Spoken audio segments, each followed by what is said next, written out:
As you can see in this diagram, dear Glaucon, there are two domains. One is the sensible world, the other is the intelligible world, what lies beyond the heaven above our heads. Have you grasped this dualism between the sensible and the intelligible? Yes, I have. Observe the line, divided into two unequal segments.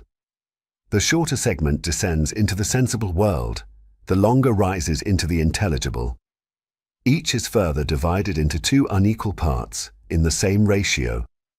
Now imagine that, on the sensible side, there are only shadows, whereas on the intelligible side there are the real bodies that cast those shadows. Shadows and bodies, very well.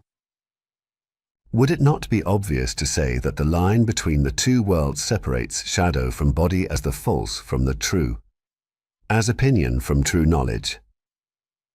Yes, undoubtedly. Consider now the intelligible segment on its own. Look first at its smaller portion. That portion proceeds from the shadows to the definition of mathematical entities. The longer portion, by contrast, starts from those mathematical entities and ascends to the ideas forms. That last point, I confess I have not grasped it. Let me try another path. You know, of course, that mathematicians have demonstrated the existence of the even and the odd, of geometrical figures, of the three kinds of angle, and of all the other mathematical entities. These are quite certain and generally uncontested, because they are self-evident. One may therefore say that mathematicians arrive at secure principles, beginning from the uncertain shadows of the sensible world. No doubt. Yet it is possible to start from those very entities and reach something even more certain.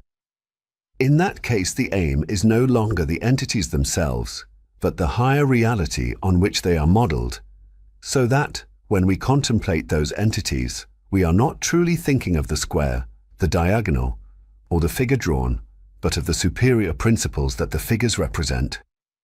In short, mathematical entities help us to describe that transcendent dimension which our intellect cannot otherwise apprehend. I think I have understood. Thus, in trying to grasp the structure of this so-called intelligible world, our mind is obliged to rely on hypotheses, for our search cannot advance beyond them, using schemata that stand to bodies as shadows stand to the objects that cast them. The difference, however, is that these schemata are far more reliable than the shadows of the sensible world. Are you speaking of geometrical drawings? Look to the longer stretch of the intelligible part. It symbolizes that mode of reasoning, noesis, which, by means of the dialectical science, uses diagrams as its point of support and departure. From there, reasoning, purged of sensible images, proceeds towards the upper end of the line to apprehend the pure ideas forms. If I have followed you, you mean that whatever is grasped by dialectical science is more authoritative than what other disciplines attain, and that mathematicians, although they use the intellect and not the senses, still do not reach full knowledge of their objects, and that the mathematician's cognition, midway between subjective knowledge and objective knowledge, you call dianoia. Exactly. To the four segments of this line there correspond four modes of cognition at the summit, noesis or comprehension. In second place, dianoia or knowledge. Third, pistis or belief. And fourth, eikasia or impression. These powers are logically ordered. The nearer a form of knowing draws to noesis, the nearer it comes to objective truth.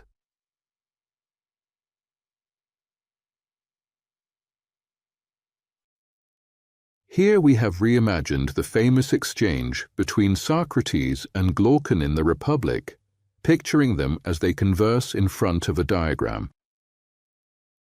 It is curious that from antiquity onwards, the divided line has almost always been drawn horizontally, whereas its natural orientation is vertical.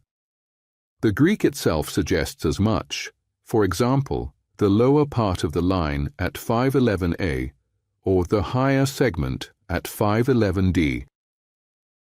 On this point, Giovanni Reale writes, "It becomes clear that the reality derived from the principles is conceived by Plato not in a horizontal dimension, but as a vertical structure, arranged in a successive series of planes, each subordinate to the one above, and all of them dependent, in like manner, upon the two supreme principles." It is worth stressing that the divided line is not a makeshift teaching aid, but a precise geometrical form. Maurizio Migliori reminds us, There has been vigorous debate between those who hold the structure to be casual and therefore philosophically irrelevant, and those who seek its rationale. Yet a construction so clearly intended in a milieu as attentive to geometrical and mathematical procedures, as was the Academy, can hardly be deemed accidental. This is no minor detail, for our reconstruction of the Platonic psyche will rest on a correct reading of the schema in which every graphical element possesses a precise, binding, indeed mathematical value. Why do we say psyche rather than soul, as later tradition would have it? Not out of exoticism, but to distance ourselves from the notions commonly attached to the term soul. By the term psyche, we shall not refer, in a generic manner, to human interiority or to some nebulous vital breath, but to a determinate structure of archetypal forms. So when we say, metaphorically, that the divided line is the spine of the psyche, we are claiming that it is a portion of forms set within a more complex geometric architecture. We shall set out the entire structure later, once the premises are sufficiently clear. In the next video, we shall analyze the divided line in detail, for understanding its quadripartite structure is the first step towards recognizing the Pythagorean wellspring that nourished Plato's thought. To the principle,